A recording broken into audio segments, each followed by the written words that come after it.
The next aspect of private life in the 18th century that I would like to mention to you is fashion and clothes, and there are quite a lot of interesting materials on that. I give you the links in Moodle to some reconstructions, so people dressing up as they would in the 18th century. So I think two of these reconstructions were made by Liverpool Museum, and one by one of the amateur but very, very interesting channels. I think the name of this one is Crow's Eye Production.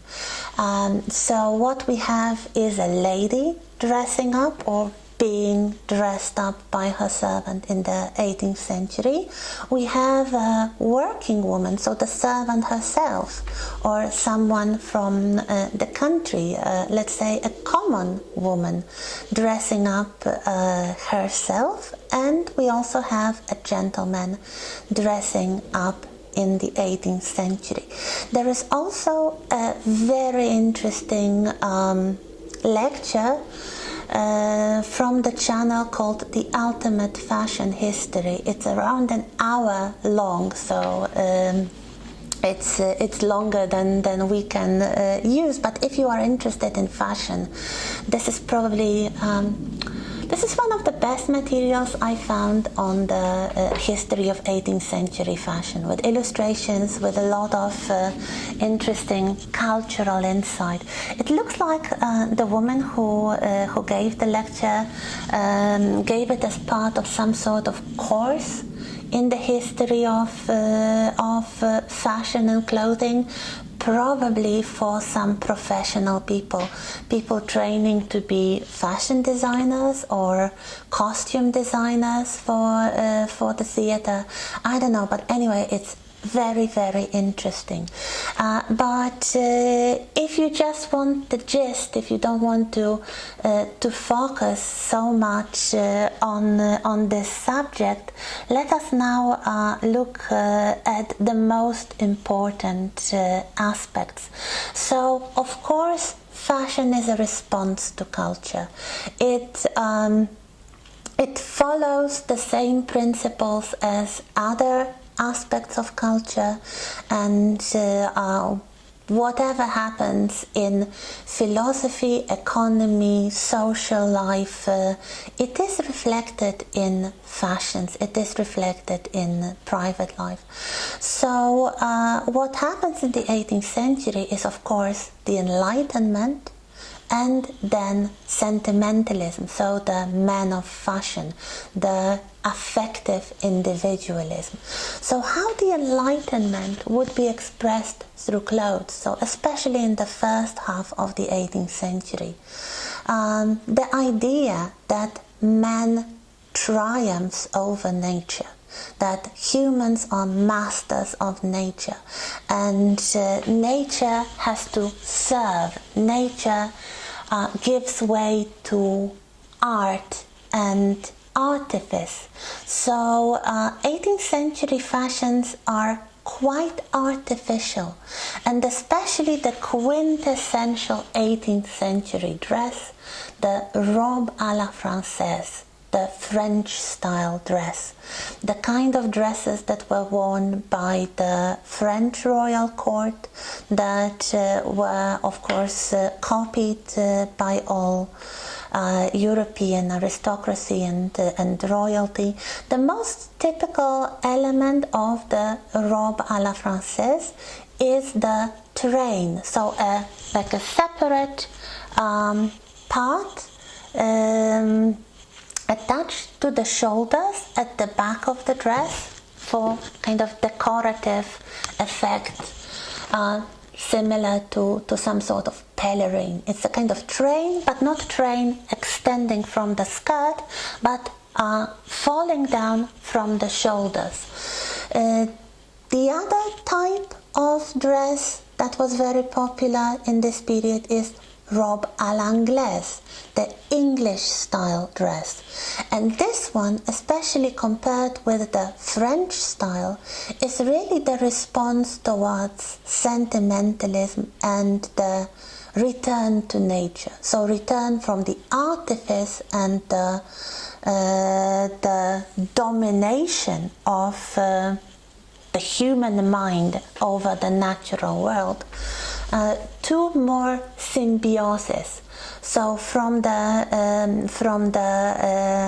let's say lifestyle of the royal court, with all formality and protocol and a lot of rules, also rules connected with dressing, the appropriateness of dressing, to the lifestyle of a country gentleman and lady, so people living away from the royal court, away from the city, enjoying the gardens, enjoying the country life, of course, at a very wealthy level, not the lives of the farmers.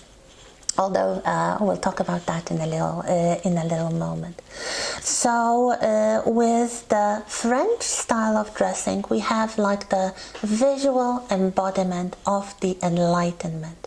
Dresses that are very different from the natural shape of the body, especially the famous panier dresses, the dresses that are very broad, that look like, let's say, paintings, very stiff, flat surfaces seen from the front, not from the side. They're quite narrow from the side, but from the front, it was like the lady was carrying a painting attached to her skirt.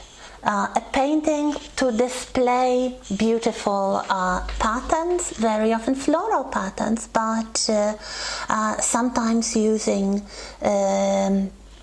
precious materials like gold and silver, using silks and beautiful lace, so everything that the money could buy.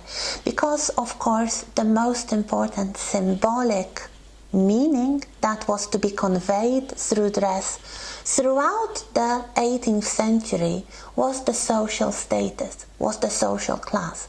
And because it was the century of the aristocracy and the gentry, what you wanted to convey was your nobility and your high social status. The fact that you could afford the most expensive materials, the most expensive decorations, handmade lace, handmade embroidery, gold, silver, precious stones, whatever. The choice of colors, fabrics, decorations is the same for men and women. Actually, this kind of concept of the men's suit starts to develop in the 18th century, but it's very far from the model idea in the choice of colors and fabrics. So men wear some sort of leggings, but usually not trousers. Trousers were for the poor people. Rich people wore breeches, so tight knee-length leggings with stockings, so that's why the stockings were so important, and these would be made of expensive fabrics like silks with a lot of embroidery. They would be worn with a waistcoat, of course the shirt, the waistcoat and the coat. The coat was the word that they used for a jacket. If it was cold and they wanted another layer just for warmth, they would call it an overcoat. So we have this notion of some sort of leggings and then the waistcoat and the coat.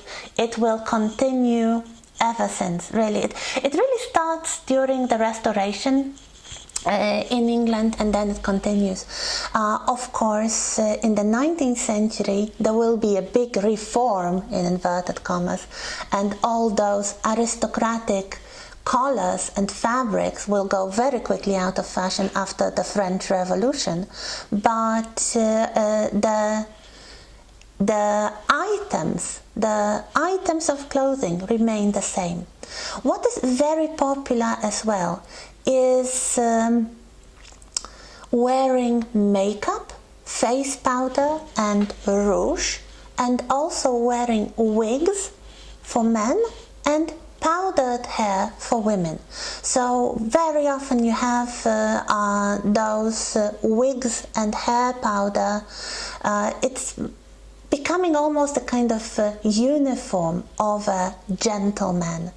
Men and women wear jewelry, men and women wear face powder and rouge, so they actually create this artificial effect, which might be understood as this kind of visual representation of domination over nature. Women sometimes wore full wigs, especially if they were very elaborate, so this kind of big wigs that were sometimes associated with the French royal court, with Marie Antoinette. If you didn't have a lot of your own natural hair, you might wear a wig, or more likely add the hair extensions or just powder your natural hair. For men, it was more fashionable to have the separate piece, so a separate wig. Many older men start going bald. This was actually one of the reasons why the wigs popularized in the first place in the 17th century, because King Louis XIV was going bald and he didn't like it, so he decided to wear the wig, and the aristocrats followed his fashion. Again, having a neat head of hair, even in a later age, for a man was a very important mark of status. Also, many men shaved their heads or wore their natural hair very short beneath the wig in order to facilitate hygiene and to prevent lice. It's easier to keep the hygiene. This was one of the reasons of hair powder as well. This was some sort of way of preventing the insects from getting into your hair. So we have this idea of humans' dominion over nature. And this is expressed through the clothes. Later, in the second half of the 18th century, we have the beginning of the ideas of Jean-Jacques Rousseau, the return to nature, the reappreciation of the natural world, the reappreciation of the sentiments, the man of sentiments. And it's not only the logic that is praised, but also the emotions and humanitarianism. So this is expressed by, let's say, less artificial elements of fashion, especially popular in England. In England, the life of the court was not that elaborate, and people basically socialized in their private country estates. So there was a lot of horse riding, there was a lot of hunting, and walking in the garden. This is the great time for gardening. First, very formal French gardens, and then more naturalistic English gardens. It all happens in the 18th century, and this is the transition between let's say the first very, I would say, coldly logical phase of the Enlightenment, and then the sentimentalism and affective individualism. The fashion follows. Even in France, I told you I will say something about the farmers and peasants. Marie Antoinette had in Versailles a little model village or a kind of mock village, like a theatrical little village, in which she would play with her friends, with the ladies of her court. She would dress up and play that they are shepherdesses. They will have like little perfumed and bathed sheep, and they would be wearing some sort of upgraded versions of folk costumes. Another inspiration that comes to the fore are colonial inspirations. So, for example, robe à la Creole, so the Creole dress, the dress from the West Indies, which becomes a popular thing, or even the robe à la chemise, a very scandalous garment worn by Marie Antoinette, quite famously in one of the portraits, that to the fashionable people following the mainstream looked like she was only in her underwear. The chemise was the part of underwear that you would put below the dress, beneath the dress. If you watch this reconstruction films, you will see this is the basic undergarment, and suddenly we have the Queen of France wearing a dress modeled on this kind of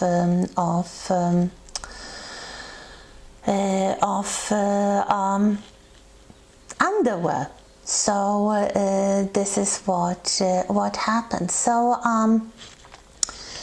if you want more details, if you want the visual images, I refer you to the videos. However, I wanted to show you a few images today, showing the images of the companionate marriage in English painting, in English portraiture, especially by one principal English painter of the 18th century, Thomas Gainsborough. And very often he was commissioned to paint portraits of married couples. I want to show you three of them. One is actually a self-portrait by Gainsborough with his wife, and they are dressed in fashionable English-style clothes, and they are portrayed in the garden. They are portrayed engaged in some sort of conversation. This is something that becomes associated with marriage. We have couples walking together, we have couples in the nature, in a park, usually not complete wild forest, but a park or a field sometimes, sometimes accompanied by children, like here we have Gainsborough's daughter, but very often, or even more often, accompanied by dogs. This is the moment when people start appreciating the companionship of animals, and it becomes fashionable not only to have working dogs like hunting dogs or shepherd dogs or guarding dogs, but also lap dogs, the dogs of smaller breeds kept for companionship, if you could afford such luxury animals.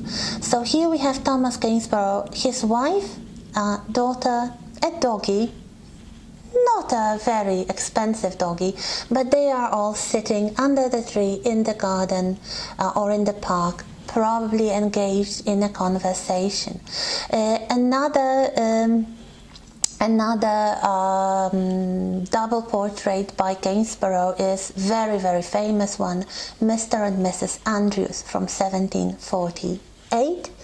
And here we have again a married couple in the nature, on their grounds, under the tree. You can see a field being cultivated. You can see a pasture with sheep further away, but there is also a bench underneath the tree, and the lady is seated on the bench, posing together with her husband. The husband is seen in a more relaxed pose with a rifle, so as if he just returned from hunt, with the dog. So he's like the alpha male, of course, the provider, but they are seen together. They look a bit stiff, they look a bit uneasy, and much has been said about the facial expression of Mrs. Andrews, that perhaps she is shy, perhaps she is kind of timid, or maybe she is malicious and mean. If you look close, there is actually a little bit of the painting that is unfinished, and this is the object that was originally to be placed on the lap of Mrs. Andrews. So something she actually kept on her lap, and if you find a good resolution of this painting and you see it from up close, you'll see there is a sketch.